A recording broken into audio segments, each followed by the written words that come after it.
We're living in a time in human history that is absolutely unprecedented. A time that not even our ancestors could have dreamed about in their wildest dreams. I mean, think about that. How many of our ancestors looked up at a cloud and wondered what it would be like to see life from the other side? What would the pharaohs of Egypt given 5,000 years ago to be able to step onto a machine and be the other side of the world in hours? Wow, kingdoms. Yet the reality is, for many of our ancestors, they gave a precious gift. Childbirth wasn't certain for many, many years. In fact, my grandmother on my mother's side actually died in childbirth, giving birth to my mother. It was a very uncertain time. And if you could just connect for a second to the fact that some of our ancestors gave their life in agony so that we could be standing here today. The question that poses, my friends, is this: what do we do with the gift that we got?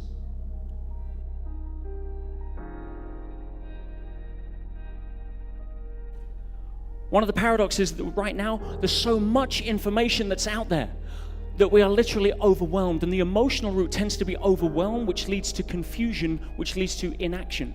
In other words, we learn so much, we do nothing. For every 1 second that YouTube is up right now, there's between 5 and 10 hours of new content uploaded. Unbelievable.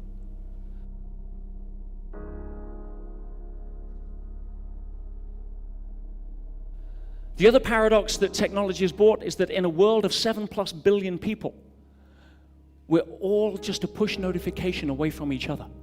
Interconnectivity is at a time that we've never even had the foresight in history to ever even dream of. Yet in a world that is so connected at every single level, why is it that so many of us feel so alone?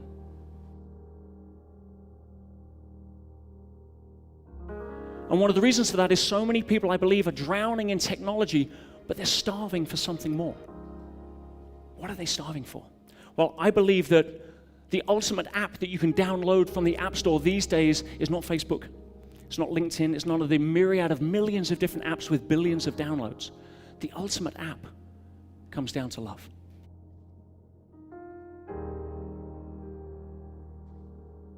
Love, such an old-fashioned notion.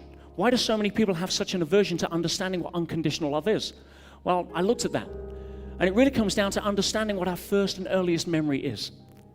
You know, if we go back 9 months before we were born, a certain event happened, which unleashed one of the biggest battles in human evolution, in human history, the battle to be here.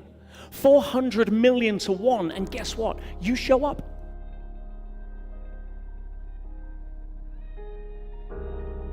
Why did you want to be here so badly? Not only that, but if you look under the microscope and see what actually goes on, it's not just the first person that was there, is it? One of them is actually chosen. Yes, my friends, you were chosen to be here. But the challenge is once we're born, we can't do anything wrong. Yeah, we throw up on mum at 2 o'clock in the morning, it's inconvenient, but we still get love. But something happens round about 18 months old where the parents suddenly realize there's a communication issue, and now it's going 2 ways. And at that moment, a lot of the parents impose their model of the world on how to bring up a child because nobody wants to be a bad parent.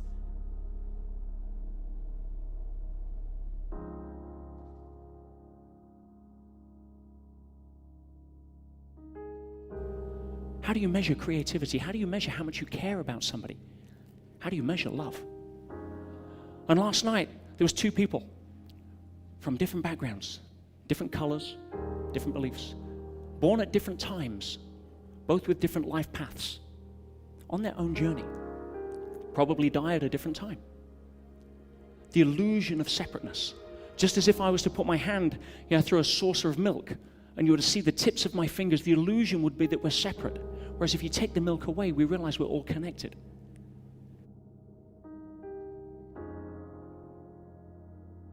What we do is we then say if the child behaves in a certain way, we reward that with positive reinforcement, and if they behave in a different way, the perception of the child, regardless of the reality, is that we then withdraw love. And that creates frustration.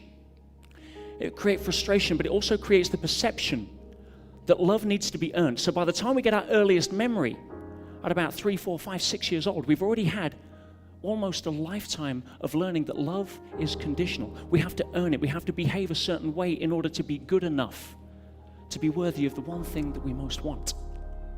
Wow. And we then live the rest of our life projecting that into our lives and our relationships and wonder why nobody can figure out how to download what I call the ultimate app of love.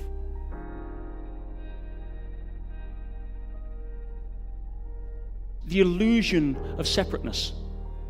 Why do I say the illusion of separateness?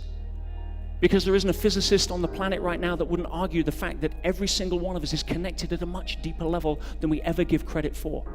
It's just that we don't have a reference for unconditional love based on the childhood.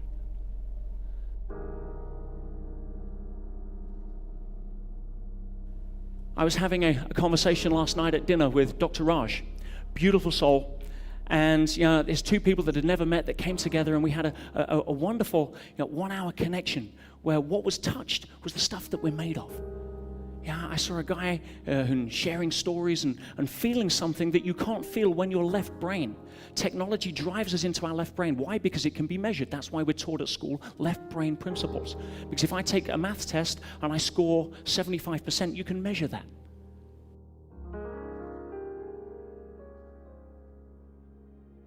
If you take the human body, between 50 to 70 trillion cells, give or take, some a few more than others.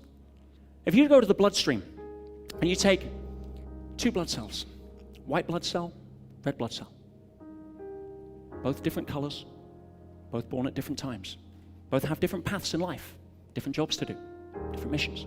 One delivers oxygen and hemoglobin around the body, the other takes stuff out of the bloodstream and dumps it into the lymph. Both probably going to die at different times. Now, if these 2 blood cells were to meet each other in the bloodstream and would have a conversation, and red blood cell goes, "Hi, white blood cell, how you doing?" And the white blood cell turns around and says, "Oh my goodness, a talking blood cell." But if they could communicate, would they not have separate senses of identity? Absolutely. Now, the thing is, we don't throw a funeral every time we have a blood cell die. We have a different and a higher level of consciousness and understanding about where it fits into the scheme of things.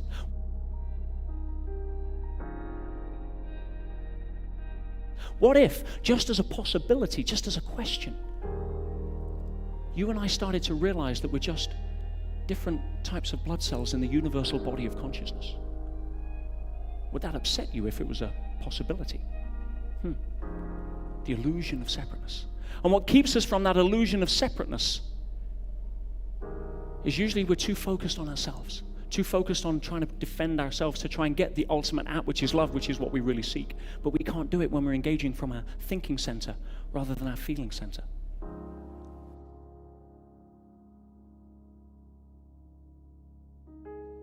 You cannot drive through life looking in the rearview mirror. You're going to crash and miss the scenery.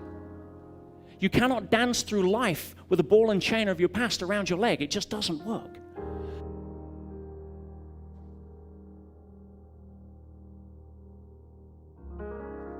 It never matters what happens to you in life, my friends. That's a story. That's what keeps us here instead of here.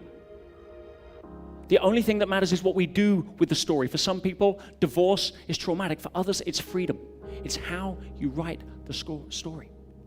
How do you hold the pen? Now, if we can come from that place, if we can start letting go of the chains of our excuses and playing small and embrace the potential that we have as people, life opens up. Then we can start to use technology for what it was designed for, to further the human potential, to further the human spirit, not hide behind it.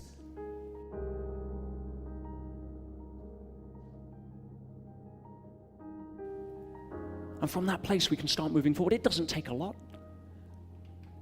Leaving your phone downstairs at night so that the first thing happens when you wake up is you get in touch with how grateful you are to still be here, rather than check your email before your feet touch the floor.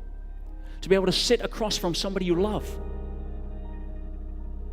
having a meal without checking your phone, but being able to communicate while you fuel your body about how grateful you are to be in that moment that night, like I was with Dr. Raj. Precious moment. Life is precious. That I'm going to live every single day squeezing every single drop out of every moment that I can. Doesn't take much. To be willing to step forward and say, you know something? Here's who I am, faults and all, vulnerability, authenticity. I don't care if I risk losing connection or not. I'm going to step up and be who I am. And from that place, you'll find the paradox is that we get more connection because that's really what people want, is it not? You see, from that place, my friends, from that place, we can start the next journey of human transformation. We can soar to the daring heights of the next epoch of human development through heart, not just technology.